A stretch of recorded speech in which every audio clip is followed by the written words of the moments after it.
बात रखिए, ज्यादा बात मैं नहीं रखूंगा। काफी सारे एमएलए बैठे हैं, हमारे साथी मित्र राजकुमार जी बैठे हैं, तो उनको भी हमको सुनना है, तो ज्यादा बात मैं नहीं रखूंगा। लेकिन साथियों, हमारा इतिहास गौरवशाली इतिहास रहा है। जब से धरती पे मानव सभ्यता का अस्तित्व हुआ, मानव सामाजिक और मानसिक शारीरिक मनुष्य का विकास हुआ, तब से आदिवासी इस धरती पर है। आदिवासी यानी आदि अनादिकाल से बचने वाला, उसको हम आदिवासी कहते हैं। तो इस मंच से मैं कहना चाहता हूं, आज आदिवासी को अलग अलग नाम से पुकारा जाता है, आदिवासी के नाम से अलग अलग योजना बनाई जाती है।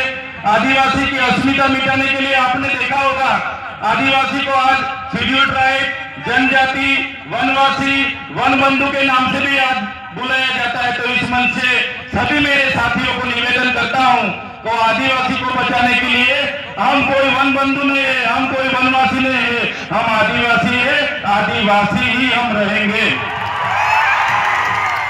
साथियों, आदिवासी का इतिहास डॉक्टर जीतू भाई ने बताया कि 23,000 साल से यहाँ आदिवासी रह रहा है। आदिवासी का स्वभाव सरल था, संवेदनशील थे। आदिवासी प्राकृतिक पूजक थे, प्राकृतिक मूल्यों को जतन करते थे, सामूहिक भावना साथ में रखते थे, सहकारी भावना रहती थी। और हमारी संस्कृति, हमारी परंपरा, हमारी विधि, जो भी हमारी मरण विधि है, लग्न विधि है, हमारी जन्म की विधि है, सभी हमारे आदिवासी की अलग है। हम प्रकृति के साथ में रहने वाले लोग हैं, हम धर्मों को भी हमारी संस्कृति में मानने वाले लोग हैं।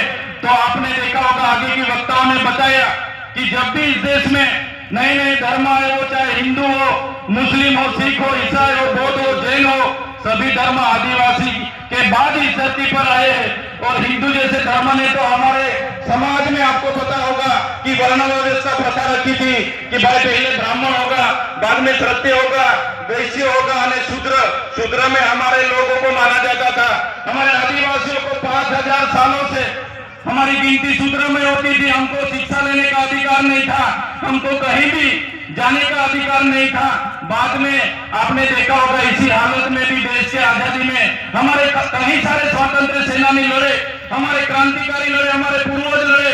वो चाहे बिरसा मुंडा जी हो, वो चाहे खाद्य नायक हो, वो चाहे टट्या नायक हो, वो चाहे तिलका माझी हो, झलकारी बाई हो, सभी आज हमारे पूर्वजों को ये मंच से मैं याद करता हूं। और साथ ही साथ में गुरु गोविंद जी हो, या दलवाड़ा की क्रांति हो, या रूप सिंह नायक हो, सभी का एक सपना था कि जब भी आदिवासी को स्वतंत्रता मिले तो आदिवासी स्वावलंबित होना चाहिए, आदिवासी स्वतंत्र होना चाहिए और आदिवासी का जीवन शोषण मुक्त होना चाहिए।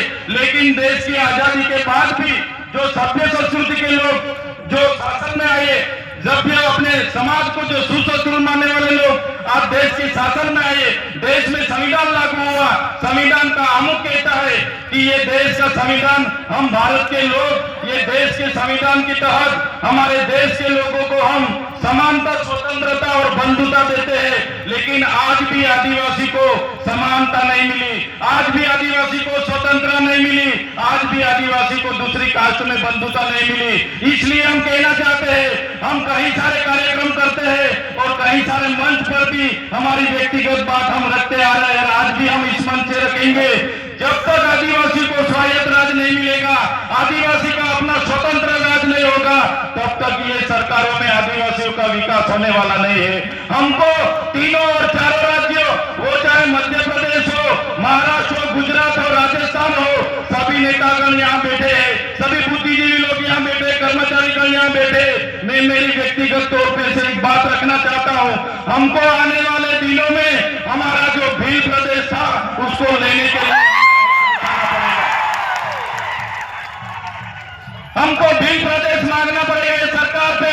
देश का 29वां राज्य हमारा भील प्रदेश होना चाहिए और हमारा भील प्रदेश जब बनेगा तभी हमारा आदिवासी स्वायत्त राज्य में अपना विकास कर पाएगा। ये हम व्यक्तिगत सोच रहे हैं। साथियों, आपने देखा होगा, देश के आजादी के बाद हमारे पूरे देश में आज तक आदिवासी है, हमारे अनेक राज्यों में बटे हुए हैं। बंद के नाम पर, खदानों के नाम पर, जीआईडीसी के नाम पर, जीएमडीसी के नाम पर, कॉरिडोर के नाम पर, सेंचुरी एरिया के नाम पर हमारे आज भी पूरे देश में एक आदिवासी अपने गांव, अपने समाज, अपने संस्कृति, अपनी प्रकृति के साथ छीन बीन होके आज बेघर हो गए, बेवतन हो गए, आज बेबस हो गए। साथियों, हमें विकास से ऐतराज नहीं है, हमें विज्ञान से ऐतराज नहीं है, हमें ये सरकारी तकनीकों से ऐतराज नहीं है, लेकिन जब भी विकास की बात आती है हमारे आदिवासियों को वहां से विस्थापित किया जाता है। वो चाहे बांध हो, खनिज हो, जीएमडीसी हो, जीआईडीसी हो, कुछ भी प्रोजेक्ट नहीं आते, हमारे आदिवासी को टारगेट किया जाता है। और हम जब भी सरकार के खिलाफ आदिवासियों के लिए आवाज उठाते हैं तो ये सत्ता में बैठे हुए लोग पुलिस का दुरुपयोग करके, उनके सत्ता का दुरुपयोग करके हमारे जैसे युवाओं को दबाने के लिए जेलों में डालते हैं।